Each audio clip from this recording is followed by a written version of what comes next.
ছাত্রলীগ ক্যাডারদের তাণ্ডবে অনির্দিষ্টকালের জন্য বন্ধ ঘোষণা করা হয়েছে সাতক্ষীরা সিটি কলেজ। গত এক মাসে ছাত্রলীগ ক্যাডাররা কলেজে ভাঙচুর করেছে দফায় দফায়। ক্ষতি সাধন করা হয়েছে প্রায় 4 লাখ টাকার আসবাবপত্র। চলেছে একের পর এক তাণ্ডব। সরকারের উচ্চ পর্যায় থেকে দ্রুত পদক্ষেপ নেওয়া না হলে 5,000 ছাত্রছাত্রীর শিক্ষা জীবন অনিশ্চয়তার মুখে পড়বে বলে আশঙ্কা করছে সংশ্লিষ্টরা।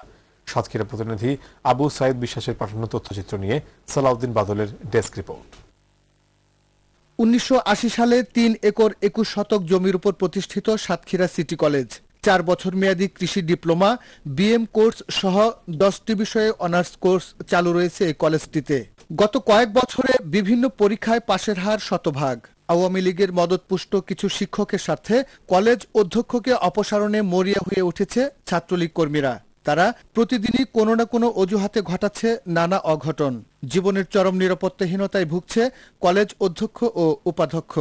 কিছু অচেনা ছেলে আছে, তারা বিভিন্ন সময় আমাকে হুমকি দিচ্ছে যে আপনি কলেজ থেকে বেরিয়ে যান, কলেজে আসবেন না কালকে থেকে। এই ধরনের একটা অনিশ্চয়তার মধ্যে একটা জীবনের নিরাপত্তাহীনতা হচ্ছে।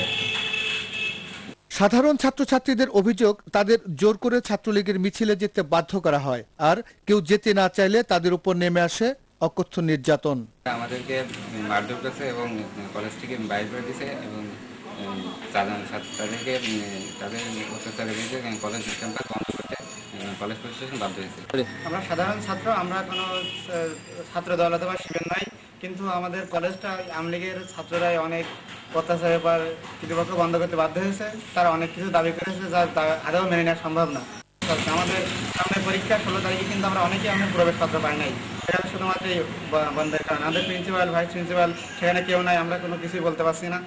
তবে আমরা কি আসলে এই কলেজে ভর্তি ভুল করেছি? এইটাই হচ্ছে আমার সরকারের কাছে দাবি। 5,000 ছাত্রছাত্রীর শিক্ষা জীবন অনিশ্চয়তার হাত থেকে রক্ষায় এবং শিক্ষার সুষ্ঠু পরিবেশ ফিরিয়ে আনতে অবিলম্বে কার্যকর পদক্ষেপ গ্রহণ করা জরুরি বলে মনে করেন অভিভাবক সহ সংশ্লিষ্টরা। সালাউদ্দিন বাদল, ইসলামিক টেলিভিশন, নিউজ ডেস্ক। বর্তমান